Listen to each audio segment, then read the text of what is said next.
Welcome, everyone, to today's Archives Alive lecture, Arborum Cura, John Evelyn Sylva from Root to Branch. I'm Jillian Dunks, the moderator for today's session. I'm the Collection Development Archivist in the William Reedy Division of Archives and Research Collections. Today's lecture is part of the Archives Alive series, a partnership between McMaster University Library and McMaster's Alumni Department. Before we start with the formal portion of the lecture, we begin by giving honor and thanks to the Mississauga and Haudenosaunee nations, who are the traditional and ongoing inhabitants of the lands where McMaster stands.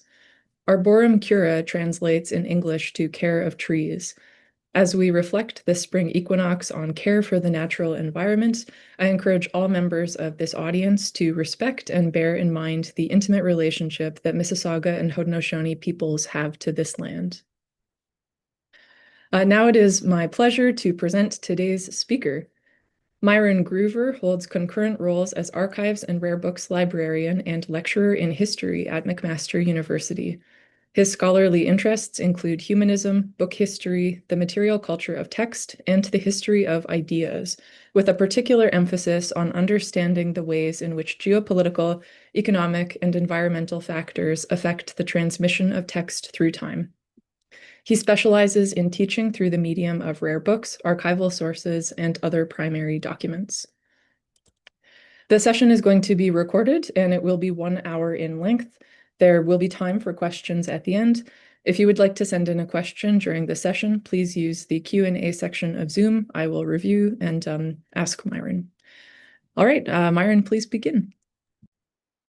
Thank you so much, Jillian, for that warm introduction. I'm just going to share my screen here. Give me one moment. Okay, and I've been told that my slides occasionally are very busy, so I apologize. I'm lazy and reprehensible, so I use them as speaking notes. I'm very happy to share them after this session with anyone who might be interested. And as Jillian mentioned, today is the spring equinox.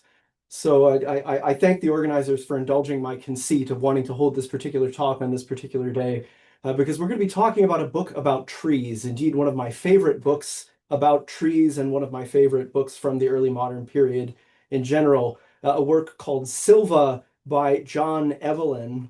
Now, John Evelyn was a very, very interesting person, very active figure in the intellectual culture of 17th century Britain.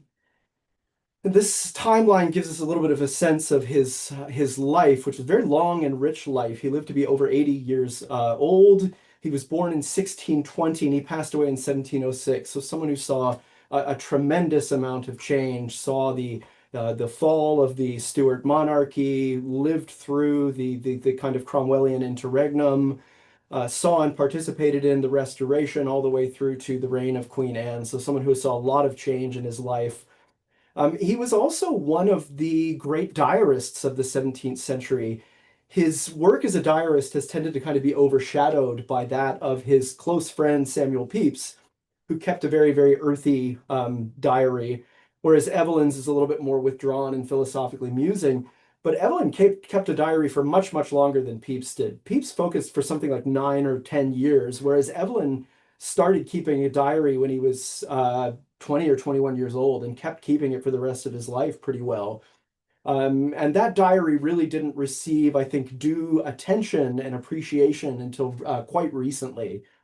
He was also instrumental in the establishment of the Royal Society around the year 1660. In the year 1662, he presented a paper to the Royal Society, which was sort of the nucleus or the kernel of the book that would become Sylva, which duly followed in print in 1664, the book we'll be discussing today. And this book was really significant in book history and in the kind of intellectual history of the British Isles, because it was the first official publication produced under the imprimatur of the Royal Society. So the first book to bear the arms of the Royal Society on its title page and to be printed under a structured agreement with the gentleman who became the house printers of the Royal Society. He passed away in 1706, having lived a very, very rich life. His wife and most of his children had predeceased him, so also someone who went through a lot of loss in his time. Now, John Evelyn, forgive me for setting the stage by speaking about the author a little bit. It's fair to describe Evelyn as a polymath, a master of many arts. He was a soldier for a very short amount of time in the Dutch wars of the 1640s. I think in his own words, he said he took his turn dragging a pike through the mud. So he was not an amazing soldier, and that phase in his life ended quite quickly. He was a major patron of art and an enthusiast and consumer of art. And we see here a portrait of him from 1648 in the déshabillé style. So he's supposed to be looking ruffled and down at heel, as if you've caught him in a candid moment, caressing a skull, which is a reminder to the viewer that he and you are of the nature to die, a kind of an early modern memento mori motif. He was fluent in at least 6 languages, including Latin, Greek, French, Italian, and Dutch. He was a conscientious objector in an interesting way, which is to say that he was had a very, very intense conviction in the royalist cause. And while it could be expected of someone of his station in life that he would spend time in government, he refused to hold any government post or office during the Cromwellian interregnum, which were kind of prime years of his life. So he only took up kind of public positions in the administration after the Restoration. Um, there's also some sort of consideration that he was a secret agent, that he was writing letters back and forth in cipher to the exiled Charles II, who would come back in the Restoration. He was also a very curious person. He loved knowledge. He loved learning new things. He loved curiosities. He sent during one of his travels on the continent a series of anatomical preparations called the Evelyn Tables back to Britain to become part of its kind of scientific heritage. These were prepared, some under his commission, actually, in Italy, I believe. And if you've seen the recent, and forgive me, absolutely dreadful and almost unwatchable Frankenstein movie, Shots Fired, there's a big motif where there's a table showing kind of the human nervous system laid out on a flat surface. This is what these tables looked like. One was the venous system, one was the nervous system, and so on and so forth. So really valuable anatomical teaching aids. He later did serve as a government official. He took an interest in economics. He was an urban planner. He and Christopher Wren both submitted plans for the amelioration of London after the Great Fire to the Crown, which in both cases was substantially like, no way, way too expensive. But he did try. He was a land reformer, not always correct in his land reforms, we now know. The theme that we're going to expound on today and explore together, though, is really his work as a botanist, as an arborist, a lover of trees, a lifelong gardener, and someone who was an early advocate of what we would today recognize as conservation. And as I've mentioned, an author, as we know, and a diarist, and someone who provided reams of good advice to a very large network of personal contacts. I want to situate Sylva in context for a moment here and review some of the literature that is influencing Evelyn when he writes this book.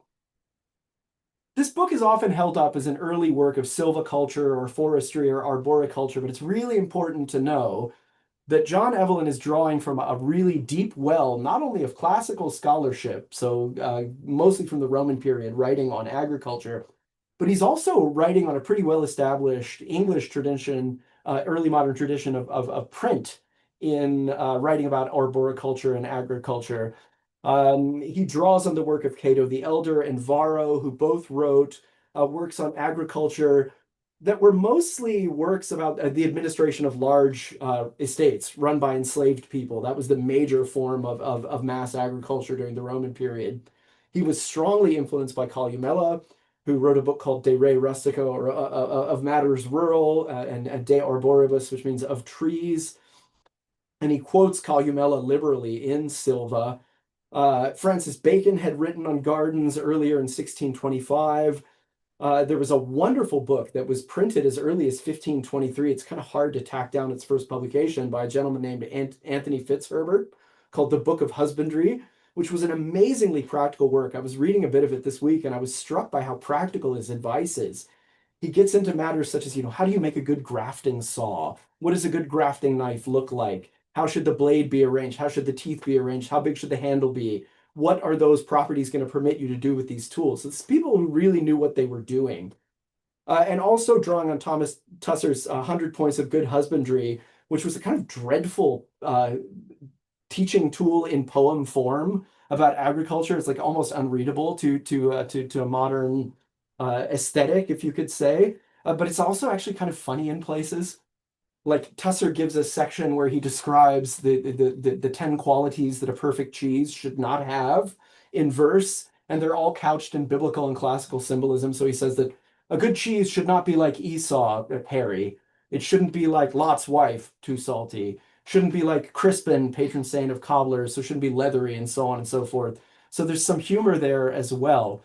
So Evelyn is drawing from all of these sources in this kind of rich multilingual tradition of writing on trees and agriculture when he undertakes Sylva. We should also consider where the English landscape is and the British landscape is in the time that Evelyn is writing, because this is really the major conditioning factor that leads to this work coming into the world. It's not an exaggeration to say that in the 1660s, the English language, or the English landscape, I should say, was almost in a death spiral.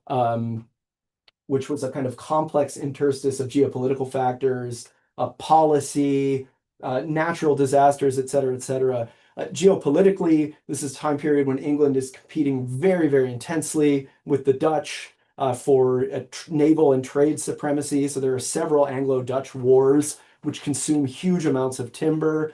England is dependent on Baltic timber actually to meet a lot of its naval needs for spar and masts and so forth. And anytime that you're needing to import a commodity that's kind of essential to your foreign policy, you're in a tenuous position that's vulnerable. And you're seeing both domestically and overseas very, very intense exploitation of forest landscapes, especially oak woods, for timber needed for naval building.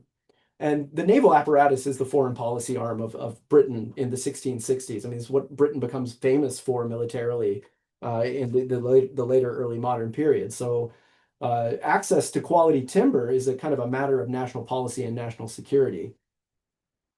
It's a time period when we're also moving away or have moved away from a lot of medieval forms of land tenure. The population is growing, the networks of relationality to the land are becoming more kind of attenuated and primatized.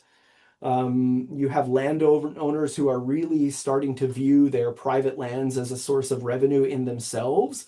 So not just capitalizing on the labor that people do on the land, but capitalizing on the land itself, and especially capitalizing on the sale of timber. This is also a time period when these ancient forest laws that were passed by the early Norman monarchs who loved hunting and hated the common people, it's not really an exaggeration to say, they created these incentives which privatized huge swaths of rural land for the exclusive hunting enjoyment of the king. And these laws sort of stopped being enforced during the early modern period. And these ideas of crimes such as trespass against the ver, which is when you're harvesting timber illegally from the king's forest, are sort of fading out. But this is also a time period when industry is really, really ramping up and land enclosure is ramping up. And you see a lot of unrest over access to the products of forests among common people who depend on them for their livelihoods. And you see massive growth in industries like glass making and iron making, which are both really carbon intensive. Now, Britain is using coal to some extent during this time period, but wood is still accounting for the overwhelming majority of fuel consumption. It's not till like the 18th century that coal kind of supplants wood as the main base of industrial activity. This is a really carbon intensive economy. We're talking, operations like lime kilning, so the refining of limestone to make lime, which is invaluable in agriculture and all these other applications, require just unbelievable quantities of wood to burn. And this is also a time period when England is still recovering from the Wars of the Three Kingdoms between Cromwell and first the Royalists and later Scotland and Ireland. Um, Evelyn really loathes the Cromwellian moment. He loathes the interregnum. He loathes the policies of the interregnum. And this is a time period when you see enormous deforestation, both by royalists and by Cromwell and his supporters, because timber equals fuel, it equals war material, it equals ready cash, and it's essential in the manufacture of gunpowder as well. And then you see this kind of second coming of hits to the forests that come through Cromwell coming later on and sort of levying punitive fines against people who had been on the wrong side of the Civil War, had been on the Royalist side of the Civil War. So really incentivizing people to cut down timber to convert into cash to pay off these kind of heavy fines. And then all of these military campaigns are also consuming a huge amount of timber. John Evelyn actually writes about this in Sylva, and he says, "What shall I say of our late prodigious spoilers, whose furious devastation of so many goodly woods and forests have left an infamy on their names and memories not quickly to be forgotten? I mean our unhappy usurpers and injurious sequestrators," and he goes on and on. He's talking here especially about Cromwell and his people, but by implication, an implication he's careful to avoid elsewhere, he's also talking about the earlier Stuart monarchs, particularly the reign of Charles I, first of the Stuart monarchs, who, well, second, I should say. He continued James the First's policies, but really amplified them, and they were hugely destructive to green landscapes in Britain. And so this is the context into which Sylva emerges. And you'll often hear stories that, Sylva was written as a response to the Royal Navy approaching the Royal Society and say, we're running out of timber. We need you, boffins to write us a manual on how we can save the forest, etc. Those discourses have been really profitably, I would say, problematized by recent scholarship.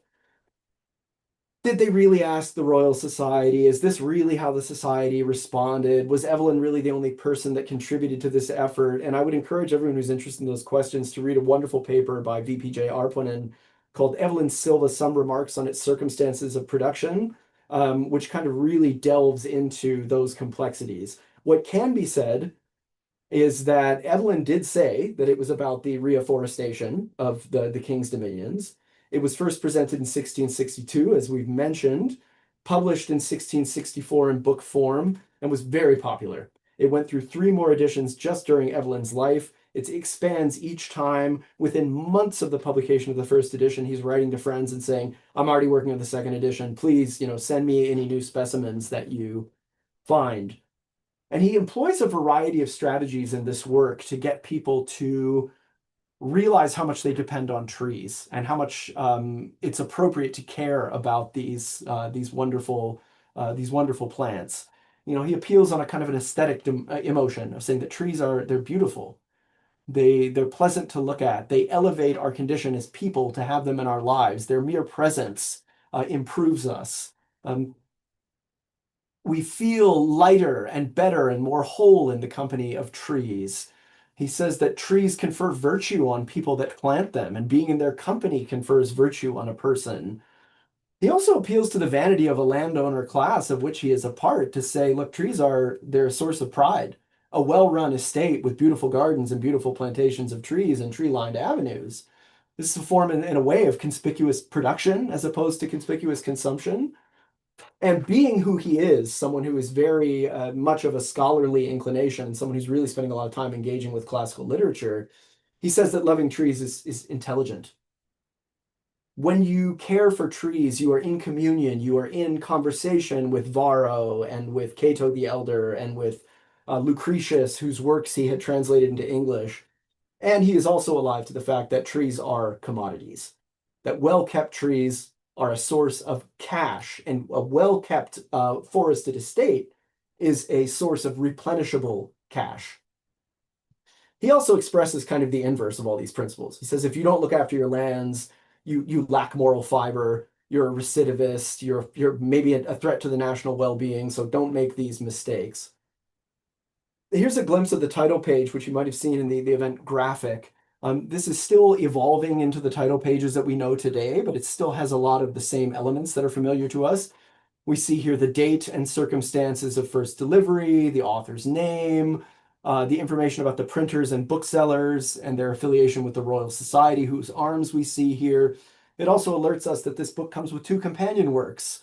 Pomona, a work on apple orchards and cidering, and Calendarium Hortense, which is a kind of a gardener's almanac, which we'll return to a little later. And being Evelyn is a very pretentious quote from the Georgics of Virgil, which translates to something like, for you, the reader, I attempt a thing praised and esteemed of old. I dare to unseal these sacred well springs. The book itself starts with as you would expect, a 17th century book under royal patronage to start with a very flowery letter to the person and the concept of Charles II, praising him for his diligent care of the nation's forests and his attempt to bring the British woodland back from the brink imposed on it by the grotesque abuses of Cromwell and his henchmen. This is a kind of a typical work of rhetoric. And he's doing a kind of a typical thing where he's saying, oh, you're doing all these wonderful things. You should definitely keep doing them. Is Charles really doing all these wonderful things? Maybe that's up for debate a little bit. He says in the reader's preface that this work is for the encouragement of noble persons and gentlemen who oftener find ways to fell down and destroy their trees and plantations than either to revive or improve them. So at last, when the learned Columella has wittily reproached and complained as a defect in that age of his, that is to say, classical antiquity, concerning agriculture in general, and is applicable here, may attain its desired remedy and consummation in this of ours. So he says, look, we have the same problems that Columella had. And what Columella said about this problem is still true today. And Columella said, sola enim res rustica quae sin dubitatione proxima et quasi consanguinea sapientiae est, tam discentibus egeat quam magistris, which runs something like, an agriculture alone of all worthy subjects, which is without doubt closest and even of the same blood as Lady Wisdom herself, is as wanting in our age of students as it is for teachers. So he's saying not enough people care about the land, and I really hope that that's going to change in my lifetime. And the introduction situates the work in that very classical context of literature that we've discussed, but also in the geopolitical context that we discussed. He talks about the things that have happened recently in British forests. He laments, as we've seen earlier, the attitudes of the landed class toward forests and the propensity of noble landowners to degrade the landscape.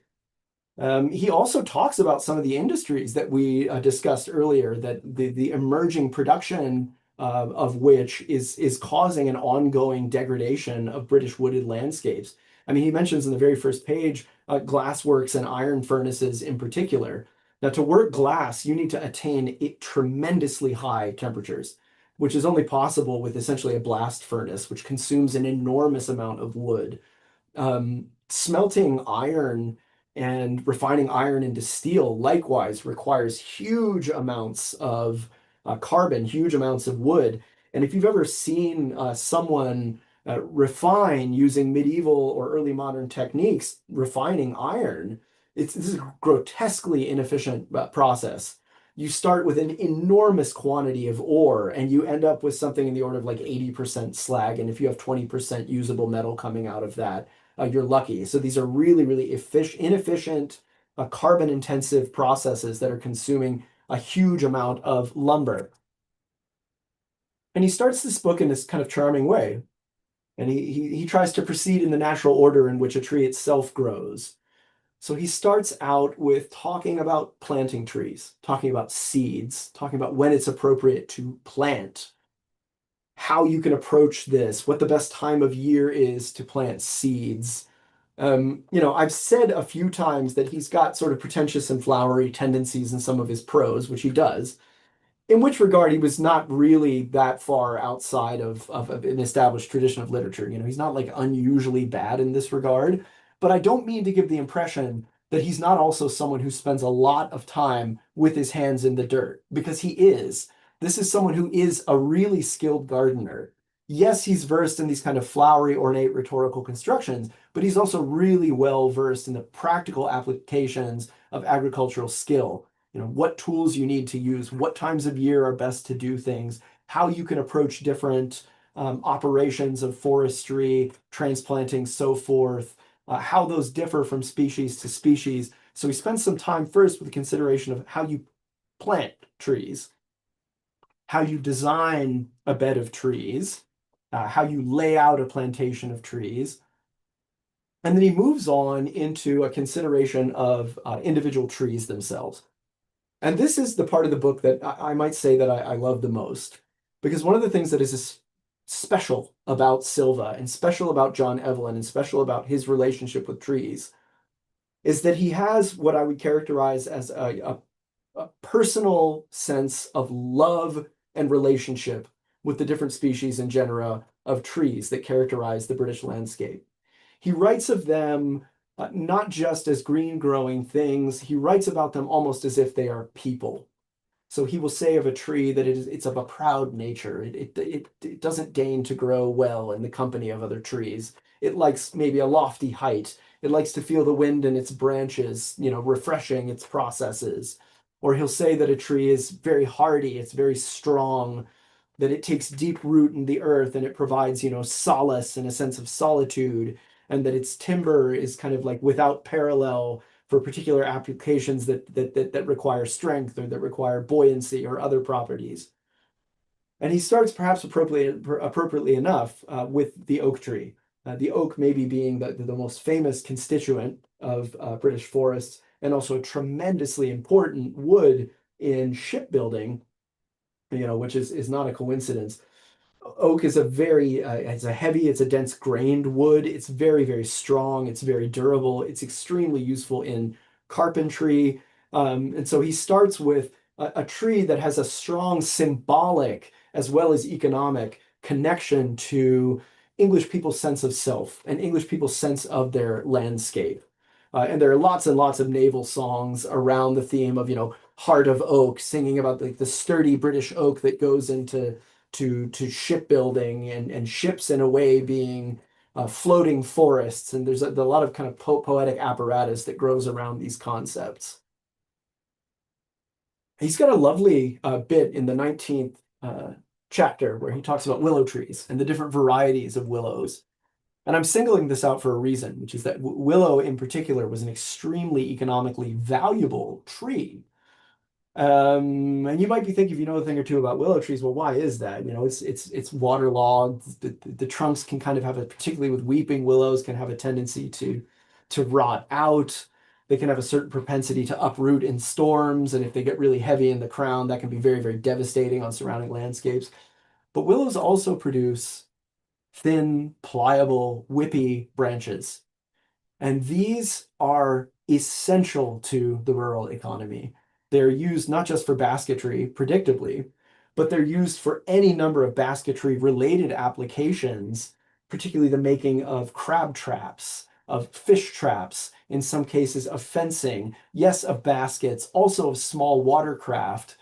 And he kind of lumps all of these terms together. He's talking about withies, sallies, osiers, willows, sally, of course, coming from the Latin salix, which is the Latin name for the genus of willows. And I thought it might be fun to dive into some of that etymology a little bit. This is a time period when taxonomy is still evolving. We haven't yet settled into the firm conventions of binomial nomenclature that we have today. It's being used, but we're kind of pre-Linnaean. And so a lot of the language that he uses is conditioned by practicality and usage in speech. So we have this term withy, which comes to us from withig, which is an Old English word, here coming down from a Proto-Indo-European root. Willow, welig, is another related Proto-Germanic or Old English root, so coming down through the English side of the language, coming down from the French side of the language, because after the conquest, English retains a German core, which it does to this day. All of the core elements of our grammar and the most important words in English still come to us from this Old English word stock. But from the time of the Norman conquest onwards, I mean, it's happening before then, but the rate of word acquisition really ramps up at the time of the Norman conquest in 1066. All of a sudden, we are importing wholesale terms from French and from Latin by way of French, and osier is one such. So this is coming from an Old French word, osier, which refers exactly to these thin, pliable willow twigs that are so useful in craft. Sallow is coming here from Old English, but it's also coming from salix, which is a cognate in Latin. So this is somewhere where you see a Proto-Indo-European root diverging and then reconverging in a term, which as a word nerd, I just find very, very, very satisfying. Willow, by the way, also extremely important in medical applications. This is known to an extent in Evelyn's time. Willow bark is used as a medicine, particularly in childbirth. Willow bark is one of the only known natural analgesics. It's the source of aspirin. Aspirin comes to us from willow bark. And other than really opium from the poppy, willow bark is the only real effective analgesic that people have access to. I mean, you could say that alcohol is an analgesic, but it's also a blood thinner. So it's, its applications in surgery are, maybe limited.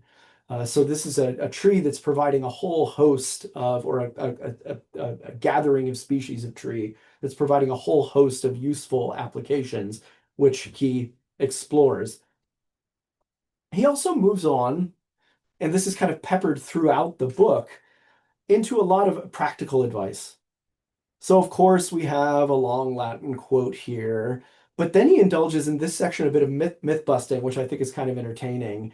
And he says that the cypress tree, everybody knows, everyone who knows anything knows that the cypress tree is a symbol of mortality, and it should never be cut for fear of killing it. And this makes them inclined to impale and wind about like so many Egyptian mummies, by which means he says that the inward parts of the tree actually become unhealthy. And he says this is pure superstition. This is nonsense. This practice is actually leading to unhealthy trees. The tree actually wants air. It wants circulation. It wants, as he says, air and refreshment, which is so lovely. He says, unless you do prune this, it's never going to arrive to what he terms a perfection. And it's actually troublesome by contrast. And cypress wood is really, really valuable. It's very oleaginous wood. It's very rot resistant. It's extremely useful in furniture making and in other applications where waterproofing or water resistance is desirable. So as much as he's a respecter of tradition and he's really rooted in these kind of like earlier ways of thinking, he's also, and we see here an echo of Evelyn's motto, which we'll discuss later. He's also someone who's very keen on practical experimentation and being able to verify the things that you transmit to other people. So he's saying here, look, the superstition we have about this, it's not accurate. And we have to quit doing this for the health of the trees and for the good of the application that we want to get from them. He also has a whole section on some operations that are critical to the rural economy.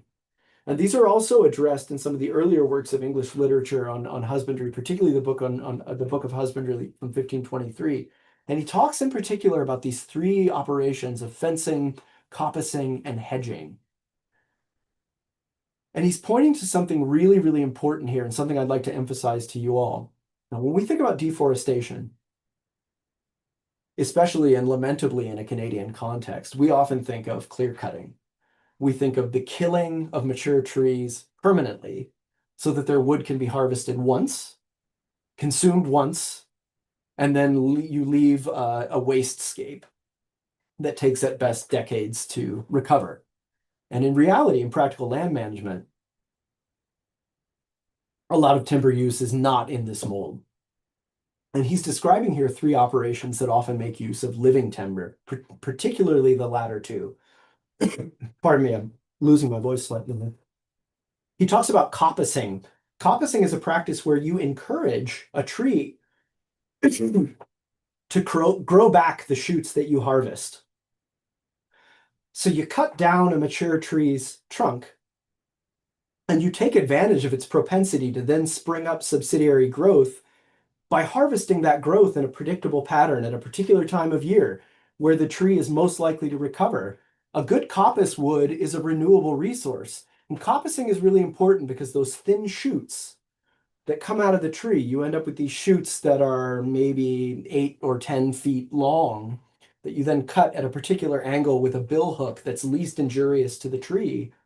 These are used in fencing. They're used in roof making. They're used in the making of wattle and daub, which is a major construction material for the walls of buildings. We won't get into what that's made of because it's not very pleasant, but the underlying component of these coppiced wood lathes is something that you need to renew. And in fact, if you were killing your mature trees, you would run out quickly of the land that you need to support rural economy. Hedging is the same way. Traditional hedging is still practiced some in Ireland and the United Kingdom today, not as much as one might like to see it. But hedging involves taking advantage of the propensity of small springy trees to grow back by taking a springy tree, cutting it partway through, bending it and interweaving it with other similar trees, and then letting it continue growing in that configuration. So you're making living barriers in the landscape as opposed to barriers of inert stone or dead wood. So this is someone who's very, very alive to the fact that managing the rural economy actually requires you to keep a lot of your trees alive. Coppicing in particular is associated in Britain with hazel trees, which don't grow very widely in Canada. And if you've ever heard of them, you might have heard of a nut called filberts. They're just called hazelnuts in the UK. Unfortunately, very associated with Nutella, which is associated with massive palm oil deforestation. I mean, things come full circle in bizarre ways, but hazelwood is a really important coppicing material because of its tendency to regenerate rapidly and predictably. The book is also accompanied by companion works. So I mentioned this work, Pomona, which is a book on orchards, a book on cider orchards and maintaining a crop of cider apples. And if any of you have ever participated in or seen cidering, and I mean old-fashioned cidering, designed to produce alcoholic cider, the apples that are used for cidering are in many cases, almost or completely inedible. If you bit into them, you'd be like, "Oh, this is foul. What is this?" The properties that make it not great to eat might actually make it really, really wonderful for cidering, which is a form of preserving a harvest. So cider apples are often very, very tannic and bitter, and you're taking advantage of those compounds and their preservative qualities to keep your cider from going off. And so you transform these kind of inedible apples into this wonderful mildly alcoholic beverage, sometimes quite alcoholic, but in this case, usually they didn't go too far. Um, so he's talking about a way of managing an apple orchard to produce not only fruit but cider. My favorite of the companion works, though, is the Calendarium Hortense, which is what it sounds like, a gardener's calendar or a gardener's almanac. And this is a series of meditations by the months of the year that really gives a sense of the close connection to the land and to the products of agriculture that are underpinning the rural economy of commoners and nobles and people in between alike. He writes an almanac by month telling you, what do you need to be doing in the garden right now?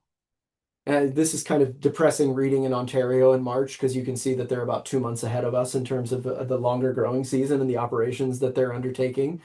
He's talking about you should already be stringing out your strawberry beds and you should be transplanting asparagus. Now, like ground here is still frozen. We're not there yet. But this calendar tells you, okay, it's such and such month of a year. These are the things that you need to be doing in the garden. This is what you should be thinking about. This is what you should be transplanting. This is what you should be sowing or harvesting. This is the best time to prune such and such. And he takes you in this way through an entire year and gives you a very satisfying sense of the gardener's or of the farmer's work throughout the seasonal cycle of a 12-month period. And he also gives you a sense of what it is actually like to live in an agricultural rural economy before the advent of commercial refrigeration and the food preservation techniques that we take for granted today. And one of the ironies here is that while March, as we saw on that previous page, is a very, very busy month in the garden in terms of things you need to do, March is also, though we think of it as the beginning of spring, the beginning of spring means that you are as far from the harvest and the green growing season as you actually get in the year. And in these pages, at the bottom of each, he always has a section that says fruits in prime are yet lasting, which means these are the things that are still good to eat at this time of year. And the only fruits that he lists for March are a very few species of apples, or cultivars, I should say, of apples and pears. And he doesn't mean by this that these are apples and pears that you're out harvesting in March. He means that these are apples and pears that you harvested the previous autumn, which have been sitting in a cold cellar throughout the winter, withering, becoming wrinkly, but that are still sound enough to eat. So these are really important cultivars to encourage in your orchard because they have properties, their fruit has properties that cause them to last and to not rot, so that you still have some access to green stuff in these really lean, really hungry, really difficult months of the year, February and March. Let's contrast this in this thinking about cycles of seasonal abundance and seasonal rhythm and seasonal sustenance. So we have March here, the low point of the year.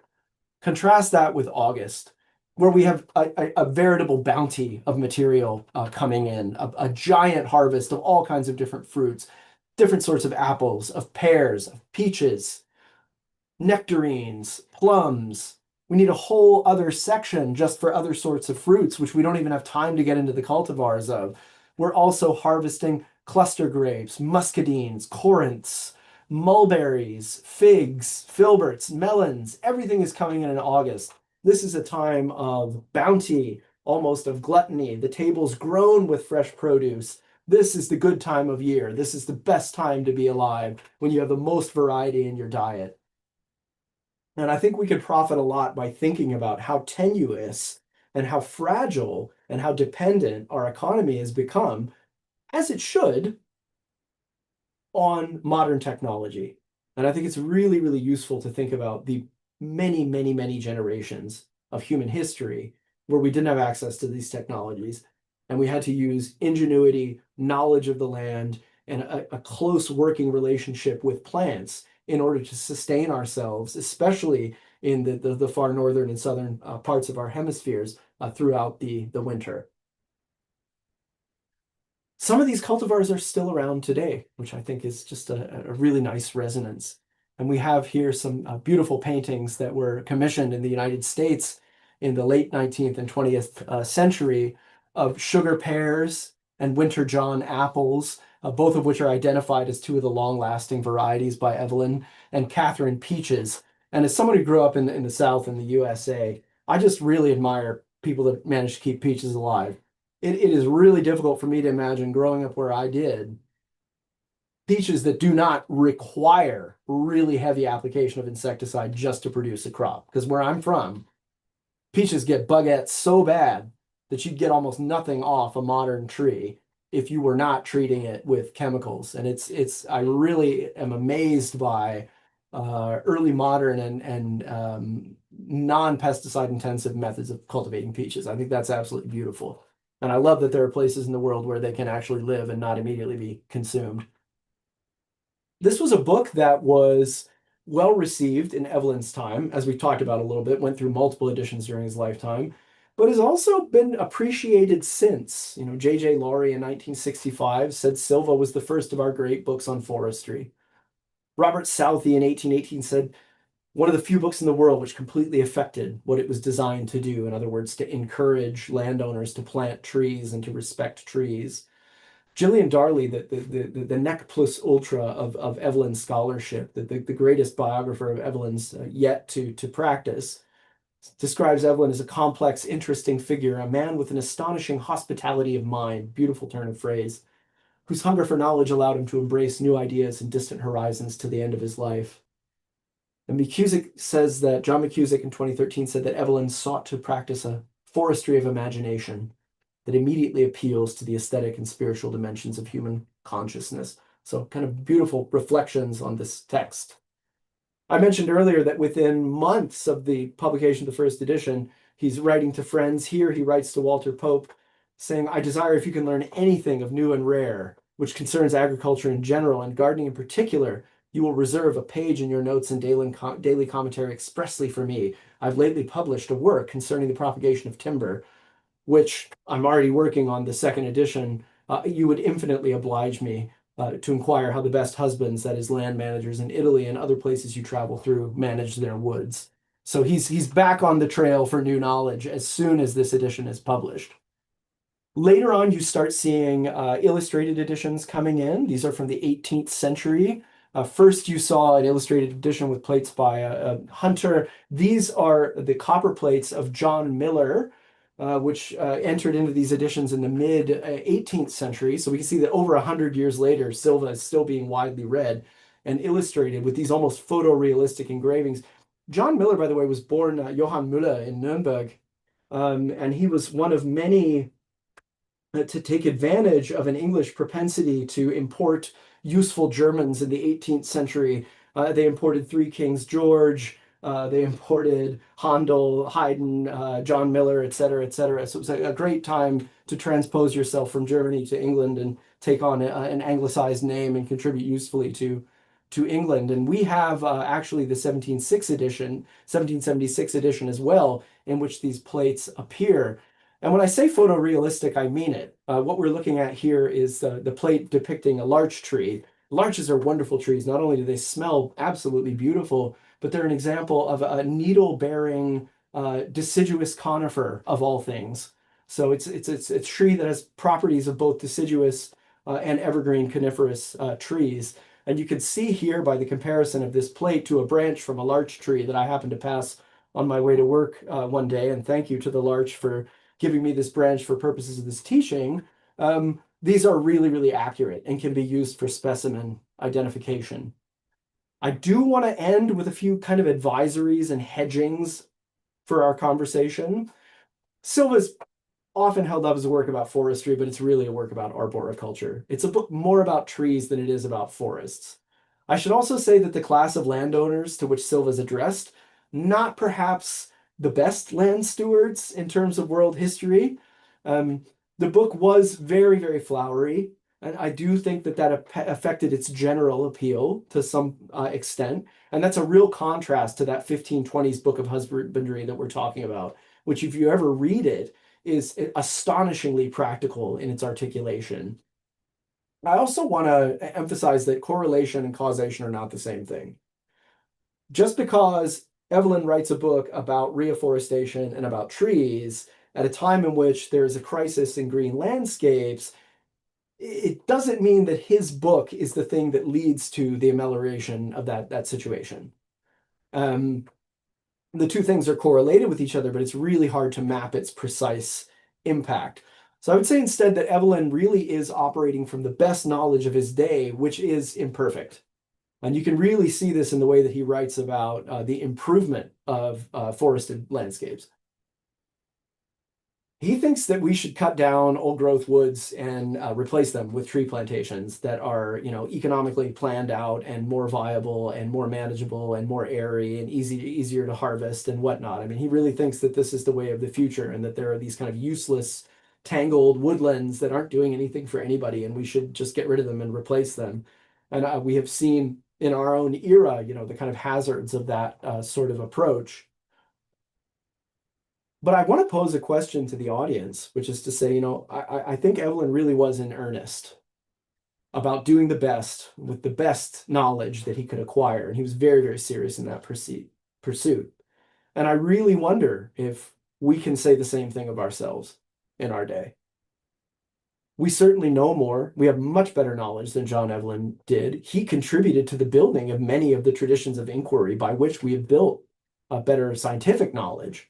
And certainly, do we know better and yet persist in evil against our landscape in spite of the fact that we have more knowledge than he did? And I think that's a very uncomfortable question to sit with. And I want to close by talking a little bit about Evelyn's legacy before throwing things open to questions. While I said Sylva's an arboricultural work, it does look forward to works that are more about forestry. Jean-Baptiste Colbert, the famous kind of seneschal of trees of France, follows through and improves on these ideas and does create kind of mature, managed forests to supply, ironically, the French Navy.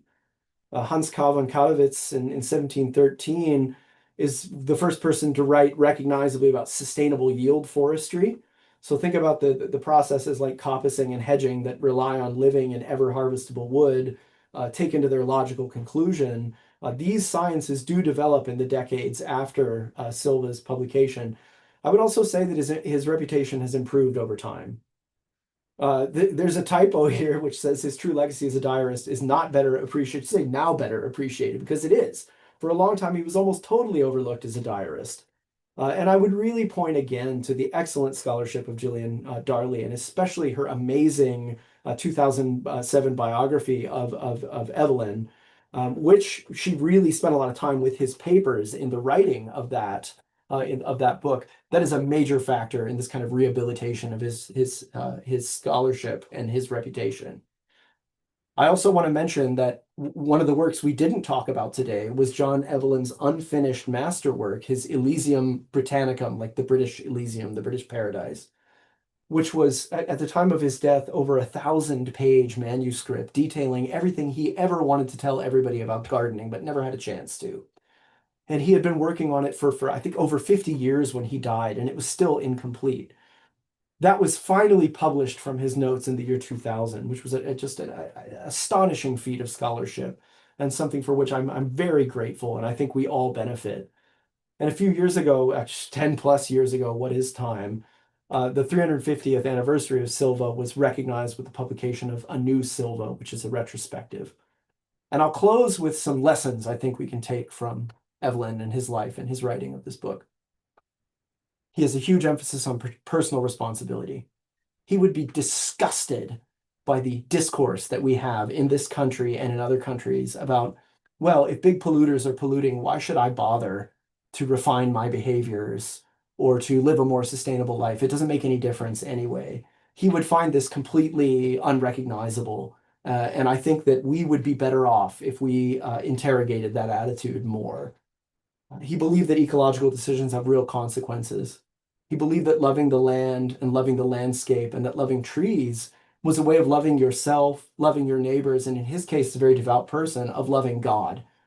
He would also be horrified by the propensity of some elements of evangelical Christianity to be really tied up with anti-conservation efforts. He would have said that this is anti-Christian behavior. And I want to close with his motto, which is taken from the New Testament, which was omnia explorate meliora retinete, which means try everything, keep what is better. And I think we can all take strength and inspiration from that. Thank you so much for your time. And I think we have a few minutes for questions now. Thank you so much, Myron, for that wonderful, wonderful talk. We have received the most requests that I've ever seen for your slides. So my colleague Bridget Whittle is keeping track of all of the email addresses of people who have requested the slides, and Myron will follow up. Okay, I think you probably won't have time to address all of the questions, but I'm going to cherry pick a little bit from the pre-submitted questions and the Q&A questions. So someone has asked, if Evelyn were to pop into this wonderful Zoom presentation, how might he respond to the irony of books now being made from wood products, the wood products whose scarcity worried him? Or, as a counterpoint, might Evelyn appreciate that books made of paper constituted a form of the kinds of virtue that he championed? I think a little bit of both, but I also think, he would be curious about the paper chemistry. And when he realized the dramatically lesser longevity of wood pulp paper, I think it would give him pause. That said, I think he would be alive to that first sensibility because, he doesn't have any problem with using wood products as long as they're not resulting in a net loss of the capacity of the landscape to meet human need and the need of like the ecosystem, which in his time is poorly understood. So he's not going to be opposed in principle, but he's going to be wondering, is this wood pulp paper really better? Are we really making the best use of it? I think he'd have maybe more questions than answered, if that makes sense. Great. I think that this question is addressed by your final slides, but I think it's possibly still worth posing. Do you know what effects Sylva had upon forestry policy and conservation in the years after its publication? I'm struck by how contemporary this work sounds to our own concerns about land use and tree loss. And I'm also struck by the way these concerns get expressed and re-expressed over the generations, and wonder how or if we can trace the influence of this kind of writing and publication on common practice and public policy. That's a huge question. It's an excellent question. I'm only going to be able to kind of address some dimensions of it, and those unsatisfactorily so I apologize in advance. Measuring the policy impact is really, really hard. It's really, really, really tricky. It's happening at the same time as some things. But the truth is, we don't see like a massive repeal of the Tudor Vermin Acts, which had led to like excruciating depopulation of animals in Britain, which had a really negative knock-on effect of on forests.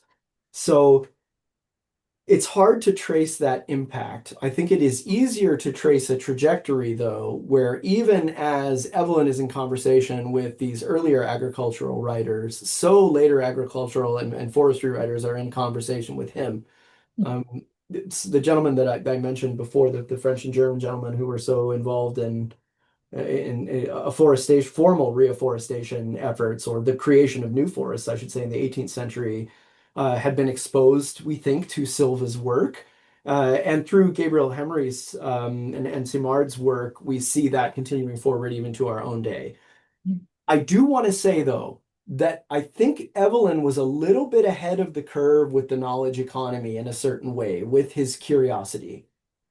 He really was obsessed with like observation. His kind of immediate intellectual, I mean, there's a temptation to be like, oh, this is the groundswell of the Enlightenment. This sounds suspiciously like a mechanistic, view of the world. First of all, he didn't have a mechanistic view of the world. He thought understanding these processes was a way of understanding God, and he would have been really, really clear about that. The other thing is, I would say that the generations of scholars who maybe came 1, 2 generations after him in the late 17th century were a little more confident and less curious, less productively curious than him. So it does take a few generations for this more kind of like mechanistic attitude to come through. I think we have time for two of the pre-submitted questions. All right, So let's do it. the first is, do you know if any of the trees in Evelyn's Sylva have since become extinct? If so, was paper pulp production involved in any way? Okay, this question with a definitive answer, no, they are all still existent. I mean, they've continued to evolve and they've continued to be cultivated. New cultivars of them have derived. They're all still around. The comparative distribution of them in the British landscape, however, has changed dramatically. Even as the forest landscape in North America has changed dramatically with the loss of several of our most important species. As a son of Virginia, I'm thinking particularly of the chestnuts. I'm thinking of the elms. I'm thinking of tragically the beech, my favorite tree of all time, which we may not have around at all in 2 more generations. So we're seeing a lot of change. The trees survive, but the landscapes have changed profoundly, I think, if that makes sense. Okay. I really love this question. Someone has asked, in your professional and expert analysis, what kind of tree is the goat or the greatest of all time? Okay, well, I kind of gave this away a minute ago. I would say it's a toss-up between the European beech and the North American beech, so Fagus sylvatica or Fagus grandifolia, which are absolutely beautiful trees. They have amazingly useful and pale timber. It's beautiful to look at. They make great firewood. Their leaves are even edible in some cases. They've been used as a starvation food. And crucially, in a European context, beech trees were essential to the rural economy because they produce a rich mast of beech nuts, which you can then turn your pigs loose in the forest to feast on, so that they in turn can put on weight at the end of the year in preparation. And I mean, this was a grim reality of Northern European life. Being able to project protein forward through the winter was a product of being able to cure ham and to cure pork in usually the month of November. So the beech tree is contributing to the survival of the species through the winter in so many more ways than one. I also want to do a shout out to my native holly, Ilex virginiana. I love you forever. And the beautiful redbud here in Ontario, in southern Ontario, we're at the northernmost extent of its range, a beautiful herald of spring, which hopefully we'll see blooming soon. So Cercis canadensis, love you too. And there's so many others, but those are kind of my faves. Thank you so much, Myron. So we are right at the top of the hour. This recording will be available in a few weeks on the McMaster YouTube channel. Please do fill out our post-attendance survey to provide us with some feedback about the session and the Archives Alive series. Once again, Myron, a true delight as always. And thank you to everyone who attended. We'll see you next time. Thank you all.